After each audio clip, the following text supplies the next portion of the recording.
just yet. Number 2 on the list is AJ Dybantsa, going to BYU, 6'9", sort of a jumbo wing. I think in general, I always would lean, wing player. If the options are all equal, that position, like every best team in the league seems to have that 6'7" to 6'9" guy that just draws a lot of offense, can play, both sides of the ball if they need to. If he's a Jason Tatum level, creator long-term here, that's huge for you. I think Peterson, the question is going to be the jump shooting, right? This is a guy that, again, is 6'8", 6'9", something like that, with a 7+ wingspan, starting to fill out a little bit more. He was kind of lanky, but you're starting to see him put on some bulk here.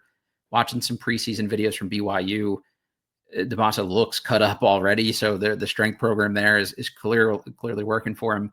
I'm a little curious to see how he looks in that BYU offense of just, hey, like, let's play with incredible pace and get up a lot of threes. They were one of the best, 3 or 4 offensive teams in the country the last 2 months of the season.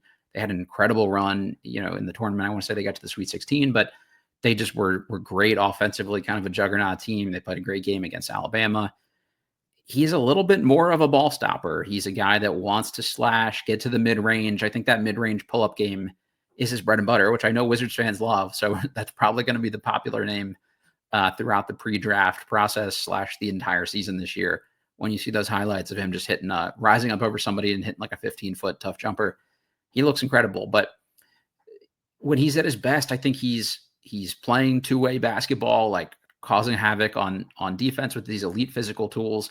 He's not always consistent as a defender, but when he's locked in and he gets these free points and these runouts, he's a great finisher in transition, and he doesn't have to rely on so many of those tough, jump shots. And that was always the thing with Ace Baldwin. It was like, could you use the physical?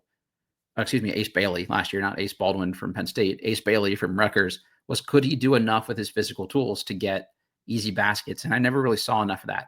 Dybantsa does that. Like, he's just a different level guy. I think the defensive impact will be there from day one. It just, can he fit into the flow of that offense enough? And they'll find times at the end of shot clocks to let him break guys down and do his thing. But he's playing next to Richie Saunders, who was the best player on BYU last year. Was a really good player. Rob Wright coming over from Baylor, could be an All-American point guard. So just how do they all kind of fit together? I think Kevin Young will have to figure that out early in the season. So it might be kind of a slow start, or he could come out of the gates with 25 points in the first game and never look back. So we'll see. I was a little underwhelmed at the progression he'd shown in this year's U19 FIBA games. He did win MVP of that tournament, which I don't think he should have. Haven't watched all the USA games. We'll talk about the guy who, I think by all accounts, most people think should have won it. But Dybantsa was still really good. Again, played two-way basketball. Didn't force the issue a ton. Wasn't crazy efficient shooting the ball. Had a couple rough games.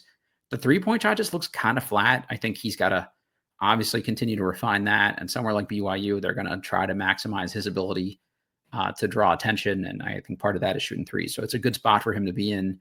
He'll learn in a pro-style offense. So I think he's a guy that could come in and no matter where he ends up, be like a favorite for Rookie of the Year. And if that's in Washington, more power to him. So I'd love to see that. So again, AJ Dybantsa from BYU this season has been the cream of the crop for a long time. He and the Boozers went up against each other a bunch, and Dybantsa would always put up these huge games. And that's the same thing for Darren Peterson as well. I think he dropped like a 59-point game against Dybantsa, a 37-point game or whatever against the Boozers, like crazy productive against each other. But the Boozers did a lot of winning too. So we'll get to them here in a minute.